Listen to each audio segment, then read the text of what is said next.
Hello and welcome to PlayStation Grenade. It's October again, the month in which the biggest games of the year usually drop and take your hard-earned money from you. This is the series in which we highlight the games worth your time, from the full price to the free-to-play, so there's something for everyone. So let's do this. Hit the music.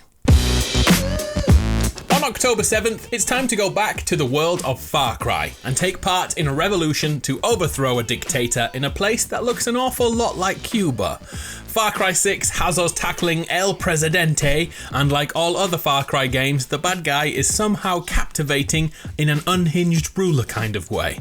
We play as Danny Rojas. There's a male and female version, by the way. Danny starts off with little to no money or influence, but over the course of the game, they will rise up to be a force to be reckoned with. The OTT weird guns that make Far Cry memorable are here once again, this time a CD propelling disc thrower that plays the Macarena. The Fans for Hire mechanic returns, allowing you to recruit a loyal animal, and co-op is open to you and friends to add a little more life to the party. Overall, Far Cry 6 doesn't look to be bringing much new to this installment, but if you want more Far Cry, you'll be very happy. Far Cry 6 lands on October the 7th on PS4, PS5, the Xboxes and PC, and even Stadia and Amazon Lunar have a version, if you've heard of those things.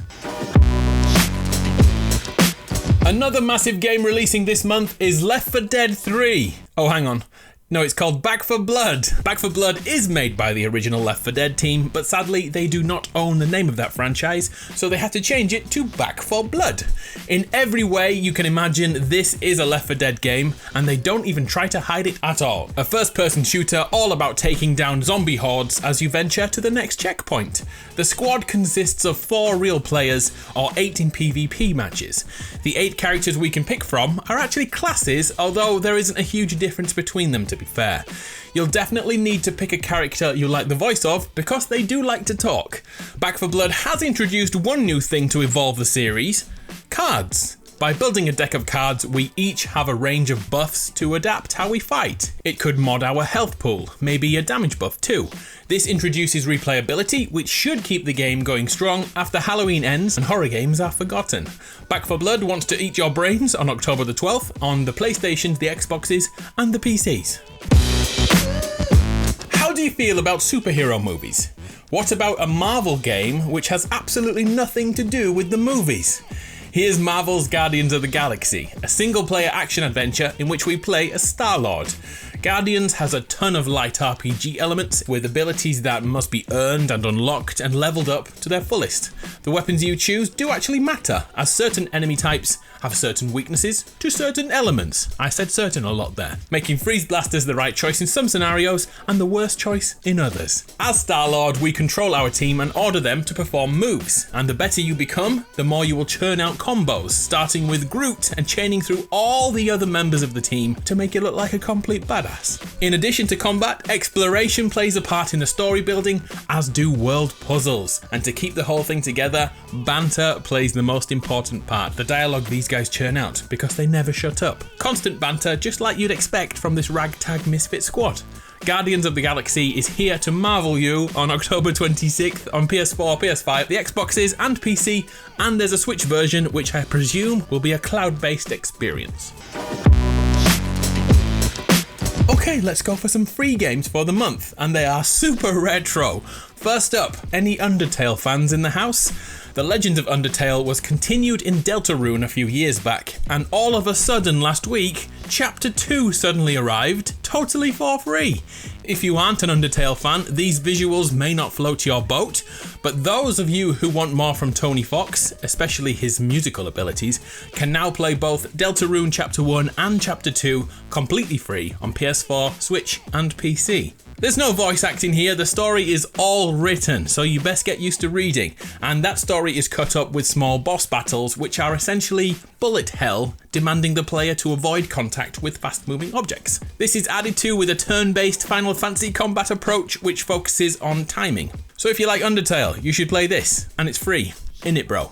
A quick note about another free game coming soon, Bloodhunt, a vampire-focused Battle Royale, which was announced during the Sony event in September and is 100% going to be released before 2022.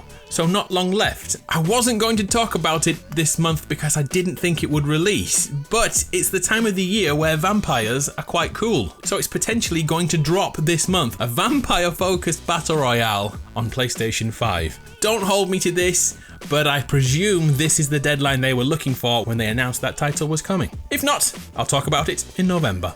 As a replacement for that free game, take this one, another Battle Royale. Just look at it though, it's all retro. Super Animal Royale.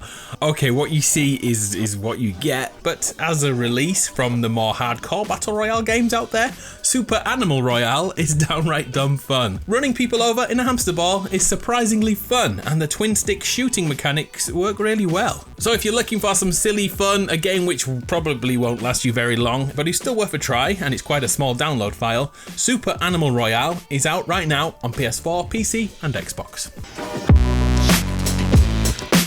Back to the full price games, but this one I am expecting to be announced as a PS Plus game. We won't know for certain until Wednesday, so please check back on that one. Hell Let Loose. Don't expect this to play like Call of Duty. Hell Let Loose is much more gritty, much more demoralizing. It's so hectic, and majority of the time it's a one bullet kill. It's intense for sure. Hell Let Loose is a realistic 50 versus 50 World War II shooter. Without becoming a complete simulation game, you know, with the stamina bars and uncontrollable recoil, Hell Let Loose feels the closest to realism we've had on console. The set-piece moments from World War II are recreated in the solo campaign, but the real draw is 100-player battles.